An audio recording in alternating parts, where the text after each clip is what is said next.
just give us an update about the recent 14th African Securities Exchange Association summit that took place in Lusaka. Essentially, they generally have it as an annual meeting, and this year the theme was integrating the markets through technology. So they had various speakers speaking on that topic, and they were just looking at what, there was an overview of where they've gone in terms of integrating the markets and what would be the best way forward in terms of. So in terms of that evaluation, how far have we come? Because we know that, for instance, in East Africa, they've taken great strides to try to introduce automated systems. But the challenge across Africa is that each country seems to run on a different trading platform, and that creates a disconnect.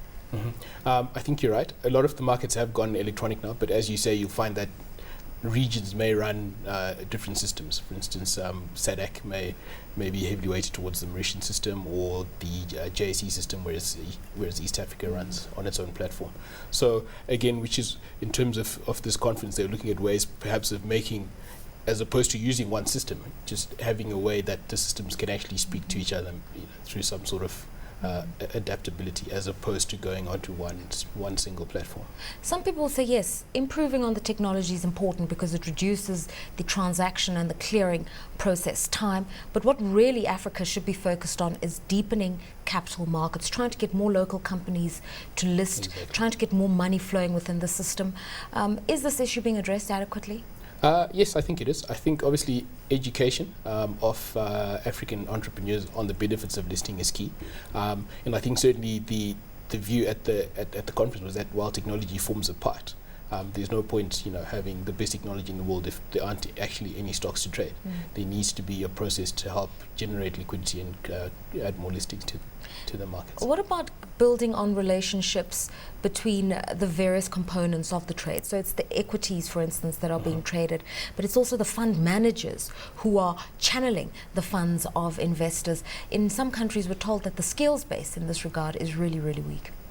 In terms of channeling? In terms of setting up more fund management companies and entities to try to direct investments through the exchanges? No, I think you'll find a lot of the life insurance companies, for example, have got in-house fund management companies. So I think skills are there. In a lot of the markets, your institutional investors do hold, say, over 60% of the listed equities, and so I think the skills are there.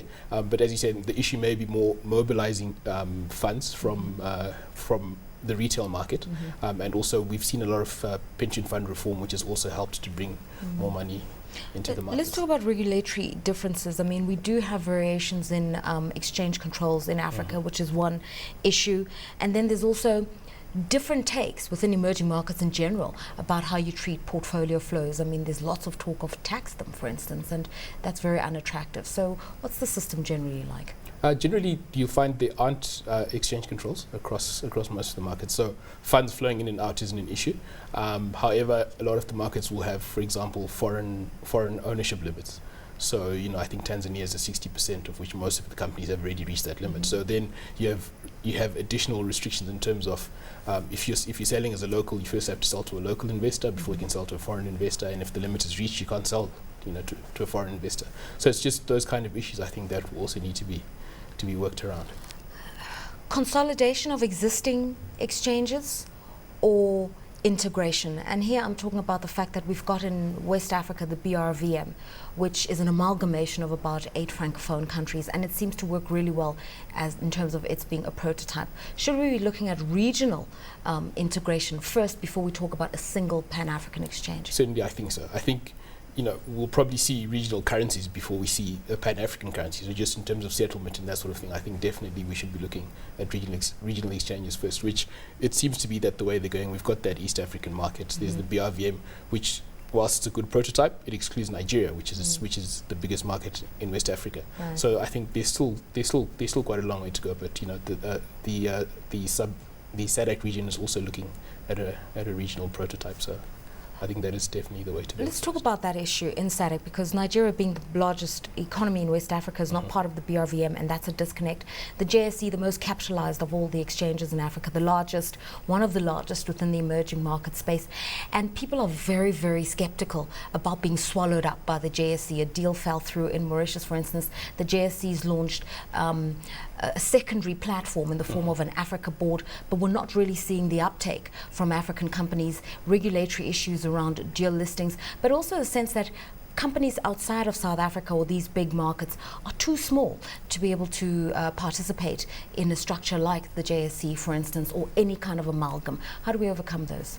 That is one of the challenges, which I think goes back to the point you're making, that maybe the approach should be to first deepen these local markets before having a consolidated African board, because as you say, the markets will become skewed towards the JSE. For example, if I think 75% of the market cap of Africa at the moment is the JSE, Egypt and Nigeria.